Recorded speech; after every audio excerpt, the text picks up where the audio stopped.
If you visit the Bremerton waterfront in Washington state today, you will find a strange monument. It is the sail, the conning tower of a submarine mounted on concrete facing the sea. It bears the hull number 683. To the tourists walking by with their ice cream, it looks like just another piece of cold steel, a relic of a bygone era. But to the men who served in the silent service, that number commands a reverence reserved for legends. That sail belonged to the USS Parche. It is not the largest submarine ever built. It wasn't the fastest.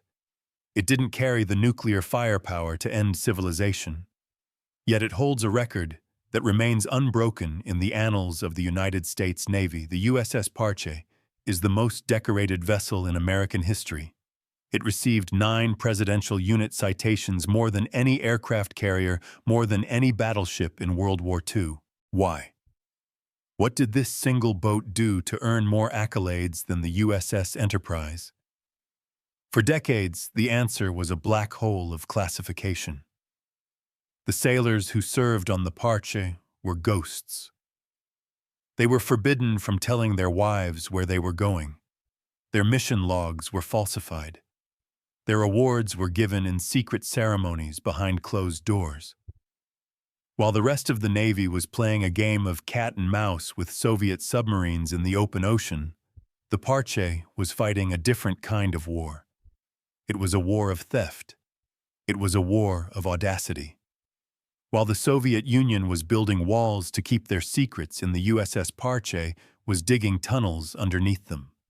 The Parche was the supreme burglar of the Cold War, and its target was the ocean floor itself. To understand the impossible nature of the Parche's mission, you first have to understand the arrogance of the Soviet military-industrial complex.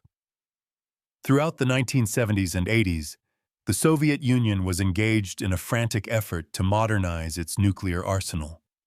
They were testing new generations of intercontinental ballistic missiles, ICBMs, submarine-launched ballistic missiles, and supersonic anti-ship cruise missiles. To test these weapons, they needed space, vast, empty space. They used the Barents Sea in the Arctic and the remote stretches of the Pacific Ocean as their firing ranges. They would launch a prototype missile, track its telemetry, and watch it splash down into the water. Usually, Soviet recovery ships, trawlers equipped with cranes and divers, would rush to the impact site to retrieve the test vehicle.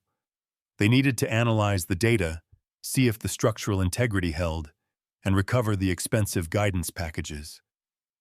But the ocean is a cruel environment.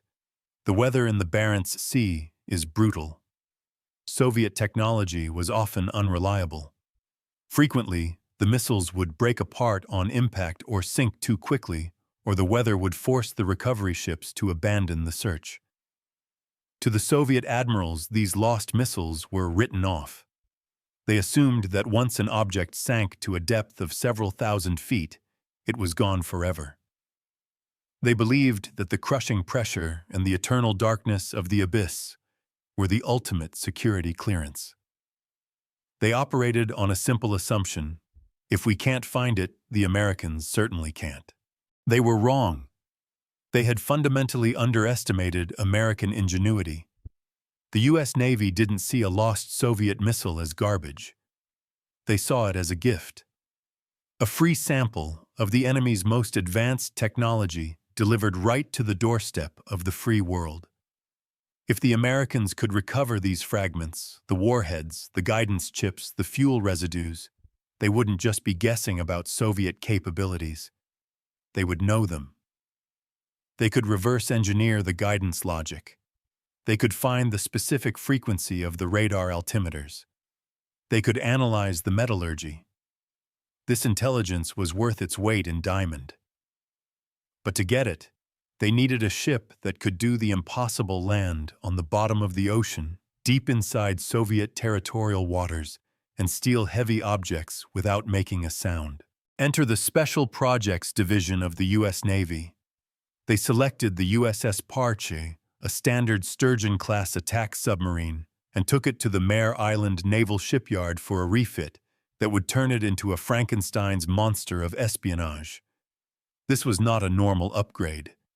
The engineers literally cut the submarine in half. They pulled the front and back sections apart and welded a massive 100-foot-long cylinder in the middle. This plug wasn't for extra torpedoes. It was for equipment that looked like it belonged on a spaceship. First, they installed skegs. These were massive, retractable hydraulic legs on the bottom of the hull.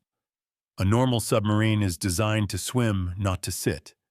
If a sub lands on the bottom, it can get stuck in the mud or damage its cooling intakes. The skegs allowed the Parche to land gently on the ocean floor, keeping the hull elevated above the silt, like a lunar lander touching down on the moon. Second, they installed precision thrusters. Standard submarines are driven by a propeller at the back. They move like airplanes. They cannot hover. The Parche was fitted with auxiliary thrusters fore and aft, controlled by a computer dynamic positioning system. This allowed the massive 4,000-ton vessel to hover motionless in the current, holding its position within inches, a feat of pilotage that required nerves of steel. But the most critical innovation was the moon pool. Inside the new hull section, there was a hatch in the floor, but it wasn't an airlock. It was an open interface with the ocean. By carefully balancing the air pressure inside the ship with the water pressure outside, the crew could open the hatch without water rushing in. It was a hole in the bottom of the boat. Through this moon pool, the Parche could lower saturation divers' remote-controlled vehicles, ROVs, and powerful hydraulic claws to scour the seabed. The Parche had been transformed. It was no longer a hunter-killer. It was a bottom crawler, a scavenger, a technological vampire designed to feed on the failures of the Soviet Union. The missions themselves were the stuff of nightmares. American intelligence satellites and spy ships like the USS Observation Island would track a Soviet missile test. They would calculate the trajectory, the burn time, and the exact splashdown coordinates. If the Soviets failed to recover the debris, the Parche got the green light. The submarine would slip out of port, vanish under the waves, and begin the long, silent transit to the target zone. Often this meant penetrating the bastions, the heavily defended waters of the Soviet Northern Fleet. Imagine the scene. It is the dead of winter in the Barents Sea. On the surface, the wind is howling. The waves are 30 feet high. A flotilla of Soviet destroyers and recovery vessels is circling a patch of ocean, their active sonar pinging loudly, searching for a lost experimental torpedo. They are angry. They are frustrated. They assume the wreckage is lost in the mud too deep to reach. But hundreds of feet directly below them, sitting in the silent, freezing darkness, is the USS Parche. The American captain is watching the acoustic display. He can hear the screws of the Soviet destroyers churning the water above. He can hear the ping, ping of their sonar hitting the seafloor. He is playing a game of chicken with the entire Soviet Navy. He waits. He waits for the Russians to give up. Sometimes he waits for days, the crew moving in ultra-quiet mode, no showers, no loud-talking rubber soles on their shoes. Finally, the Soviet ships above, convinced the prize is gone, turn and steam away. That is when the Parche goes to work.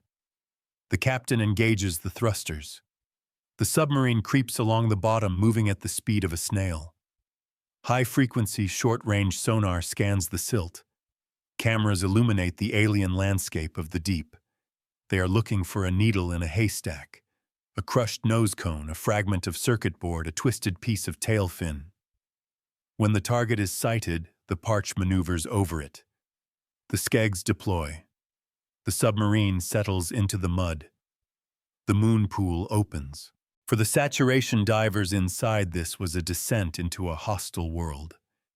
Living in pressurized chambers for weeks, breathing a squeaky helium-oxygen mix. To prevent the bends, they would drop out of the ship into freezing water that would kill a normal man in seconds. Their job was to attach cables to the Soviet wreckage or use plasma cutters to slice off the most valuable components. They were thieves working in the dark, stealing nuclear secrets from an enemy that was just a few miles away. It was dangerous, exhausting, and brilliantly effective. The Parche didn't just steal fragments, it stole the Soviet Union's strategic confidence. The intelligence gathered by these missions allowed the US to develop countermeasures that neutralized Soviet weapons before they were even fully deployed. The Soviets would spend years developing a new guidance system only to find that the Americans already knew how to jam it. They were baffled. They suspected spies in the Kremlin. They never suspected that the leak was at the bottom of the ocean being picked clean by a ghost ship that officially didn't exist. Recovering lost missiles was dangerous, but it was in essence a salvage operation. The debris wasn't going anywhere. But the USS Parche had another mission capability, one that was far more active and infinitely more terrifying. The Special Projects commanders in Washington realized that stealing hardware was good, but stealing thoughts was better. They wanted to know what the Soviet admirals were saying to their captains before the missiles were even fired. They wanted to tap the underwater telephone lines of the Soviet Navy. This mission profile had been pioneered by the USS Halibut in the Sea of Okhotsk. But the Parche was going to take it to a new level of audacity. They were going to target the Barents Sea, the iron fortress of the Soviet Union. The Barents Sea is not like the Pacific. It is smaller, shallower, and crowded. It is the front yard of Murmansk, the headquarters of the Soviet Northern Fleet. It is the most heavily defended patch of water on Earth. Above the surface, Soviet destroyers and ASW anti-submarine warfare planes patrolled 24/7. Below the surface, the sea floor was littered with sonar arrays and mines. To take a 4,000-ton American submarine into this Russian lake was considered suicidal by many. But the Parche was the ghost ship. It was designed to go where angels feared to tread. The target was a specific communications cable that ran along the ocean floor, connecting the submarine bases on the Kola Peninsula to the mainland command centers. The CIA knew it was there. They suspected that just like in Okhotsk, the Soviets felt so secure in these waters that they were transmitting high-level operational orders over the cable without heavy encryption. They were talking about nuclear launch codes, deployment schedules, and the health of their leaders. It was an intelligence goldmine waiting to be tapped. The Parche slipped into the Barents Sea under the cover of the polar night. The tension on board was palpable. In the Pacific, you might have hours to evade a contact.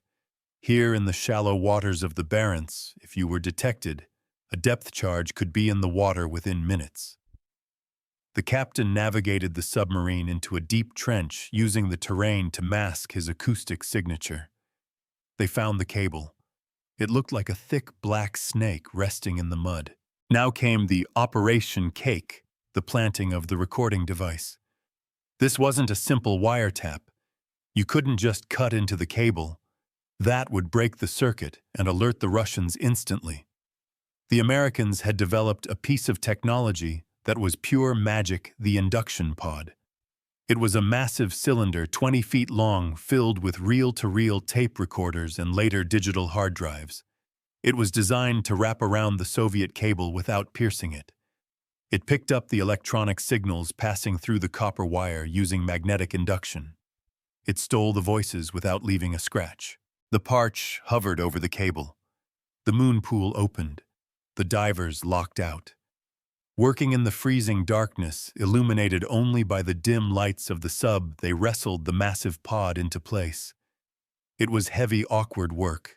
If the pod slipped, it could crush a diver. If a wrench hit the hull, the noise would be deafening on sonar. Above them, the screws of Soviet trawlers churned the water. The divers could hear the enemy passing overhead. They were burglarizing a house while the owner was walking in the room above. Once the pod was attached, the Parche couldn't just leave it there forever. The tapes had to be changed. This meant that the Parche had to return to the scene of the crime again and again. Every 6 months, the ghost sub would sneak back into the lion's den. They would locate the pod, retrieve the tapes full of secrets, install fresh ones, and vanish. This routine became the most dangerous milk run in history. The intelligence gathered from these tapes was staggering. The NSA analysts back in Fort Meade were listening to the heartbeat of the Soviet Navy. They heard everything. They heard the Soviet admirals complaining about the reliability of their new reactors. They heard the captains discussing the maintenance problems of the Typhoon class. They heard personal conversations about vodka rations and unhappy wives. But most importantly, they heard the strategic plans. The U.S. Navy knew where the Soviet submarines were going before the Soviet crews did. It was a level of dominance that is hard to comprehend. It was like playing poker and being able to see everyone else's cards in a mirror. However, the Barents Sea is a cruel mistress, and she almost claimed the Parche. On one mission, while the submarine was sitting on the bottom, a massive Arctic storm blew in. The shallow water churned violently. The currents on the seafloor became unpredictable. The Parche, massive as it was, began to rock and slide in the mud. The sediment stirred up, blinding the cameras. The debris threatened to foul the thrusters. The captain had to fight the ship using every ounce of power to keep it from rolling over or crashing into the very cable they were tapping. If they damaged the cable, the Soviets would pull it up to investigate, and they would find the American bug and likely the American submarine nearby. For hours, the crew battled the ocean in total silence, sweating in the cold, praying the Skags would hold. They survived, but it was a reminder that their greatest enemy wasn't always the Russians. It was the ocean itself. There was also the constant threat of the game of chicken. Soviet hunter-killer submarines patrol these waters aggressively. There were moments when a Soviet Victor-class or Sierra-class sub would pass so close to the hidden Parche that the American sonar operators could hear the Russians opening soda cans or dropping tools. The American crew would freeze. The reactor pumps would be turned down to the bare minimum. They became a hole in the water. They held their breath and let the predator swim past, unaware that the prey was watching them, recording them, and stealing their secrets. For years, the operation continued. The Parche and her sister ship, the USS Richard B. Russell, ferried tons of tapes back to the U.S. The cable tap was one of the most tightly held secrets of the Cold War. Only a handful of people in the White House and the Pentagon knew. To the rest of the Navy, the Parche was just a research boat doing oceanographic surveys. But the crew knew. They walked with a swagger. They knew they were the only ones with the courage to knock on the Kremlin's front door and steal the mail. But as with all great spy stories, the end didn't come from enemy action. It came from betrayal. The Soviets were baffled. They couldn't understand how the Americans seemed to know their every move. They swept their embassies for bugs. They interrogated their officers. They never suspected the ocean floor. Until a man named Ronald Pelton, a bankrupt NSA analyst, walked into the Soviet embassy in Washington, D.C., and sold the secret for $35,000. He told the KGB, "We are listening to your cables." The revelation shocked Moscow. They immediately sent a fleet of ships to the exact coordinates Pelton provided. They pulled up the cable, and there, clinging to it like a metal barnacle, was the American pod. The Parche's game was up. But the Americans had one final trick up their sleeve. When the Soviets brought the pod into their lab to examine it, they found nothing. No self-destruct sequence, no booby traps, but also no data they could easily access. The Americans had built it too well. Even though the tap was discovered, the legacy of the Parche was secured. For a decade, the U.S. had owned the Soviet decision-making loop. They had proven that they could operate with impunity in the enemy's most secure sanctuary. The Parche had collected enough intelligence to fill a library, and in doing so, it had likely prevented war by ensuring the U.S. was never surprised. As the Cold War wound down, the Parche didn't retire. She evolved. The ocean floor was full of other secrets: Chinese cables, rogue state missile tests, fiber optic lines. The ghost sub got a new paint job, new computers, and went back into the dark. Her hull number 683 became a warning to anyone who thought the deep ocean was private. The Parche proved that in the underwater world, there is no such thing as a secret. There are only things the Parche hasn't found yet. The Betrayal by Ronald Pelton in 1985 was a devastating blow to the American intelligence community.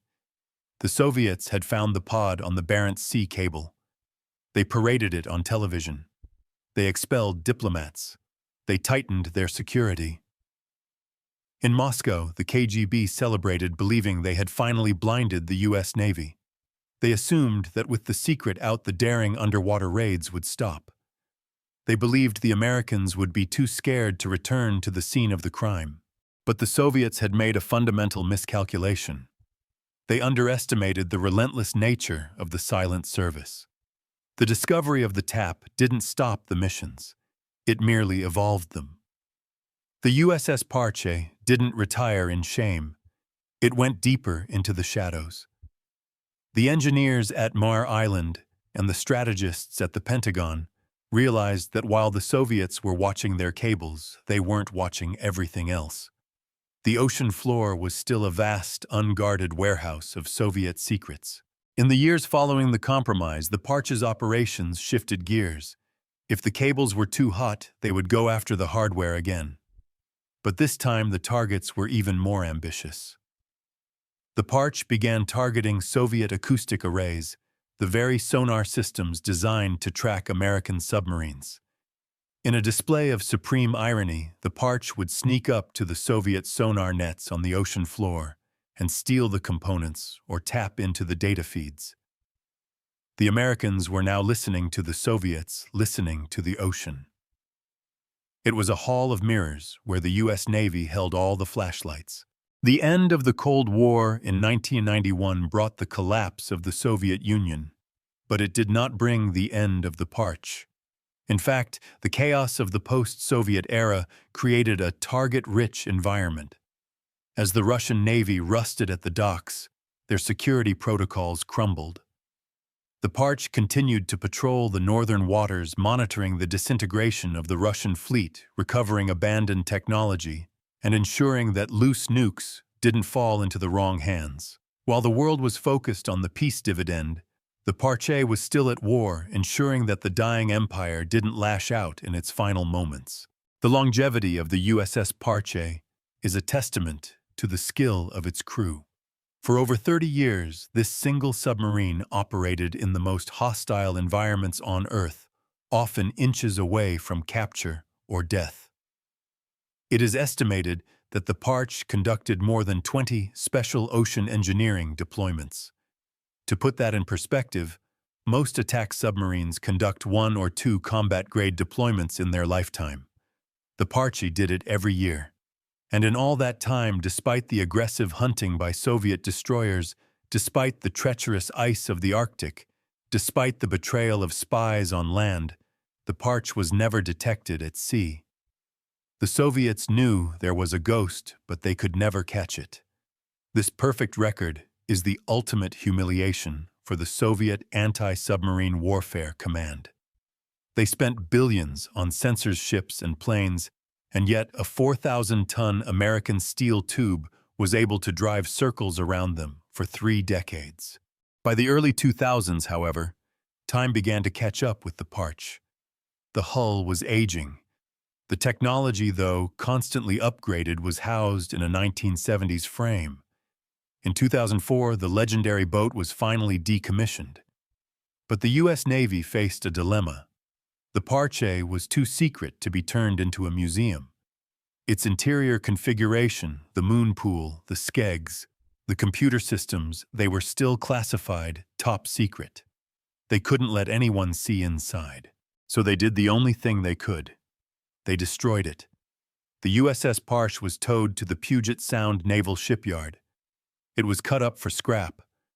But unlike normal scrapping where the metal is recycled, the classified sections of the Parche were shredded and melted down under armed guard. The greatest spy in history was erased from existence to protect its secrets. Only the sail, the conning tower, was saved.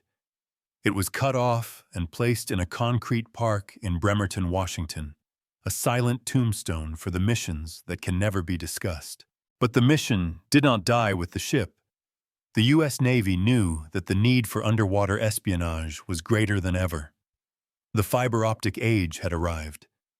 The internet, global finance, and military communications were now flowing through cables on the ocean floor, not just copper wires, but glass fibers carrying terabytes of data. To replace the Parche, the Navy needed something bigger, quieter, and more advanced. Enter the USS Jimmy Carter SSN-23. The Jimmy Carter is the ultimate evolution of the Parche's legacy. It is a Seawolf-class submarine, the quietest, fastest, most expensive submarine ever built, but with a twist. Just like the Parche, the Jimmy Carter was cut in half during construction. A 100-foot multi-mission platform, MMP, was inserted into the hull. This section contains the next generation of the moon pool hangars for drones and workspaces for NSA technicians and Navy SEALs. If the Parche was a burglar with a lockpick, the Jimmy Carter is a hacker with a supercomputer. It is designed to tap into fiber optic cables, a task that was once thought impossible without breaking the beam of light. It can deploy swarms of underwater drones to map the seabed or sabotage enemy infrastructure. While Russia struggles to maintain its aging fleet, the United States has deployed the ultimate underwater phantom.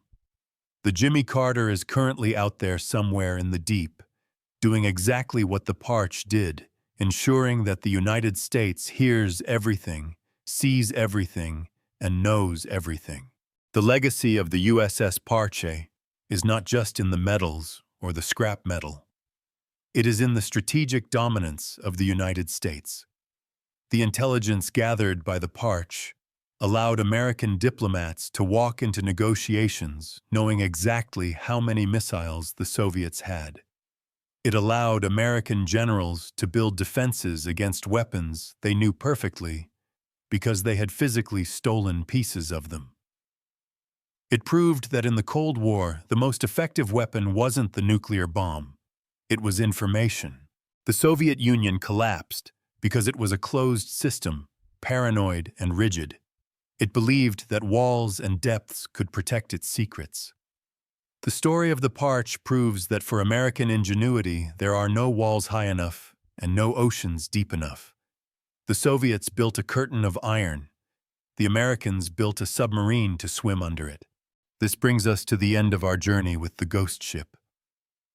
The story of the USS Parche is a reminder that the most important battles are often fought in the dark by people whose names we will never know. If you want to uncover more secrets from the depths of the Cold War, like the time a Soviet sub got drunk and crashed into Sweden, make sure to hit that subscribe button. We are declassifying history one video at a time. Today, the ocean floor is more crowded than ever. Chinese sensors, Russian drones, and global data cables crisscross the abyss. The game continues. But the standard was set by a rusted, odd-looking boat called Parche. It taught the world a lesson that adversaries of the U.S. would do well to remember. Just because you can't see it doesn't mean it isn't watching you. And just because you dropped it in the ocean doesn't mean it's gone. The USS Parche, SSN 683, the most decorated ship in history. A ghost that haunted an empire and won a war without firing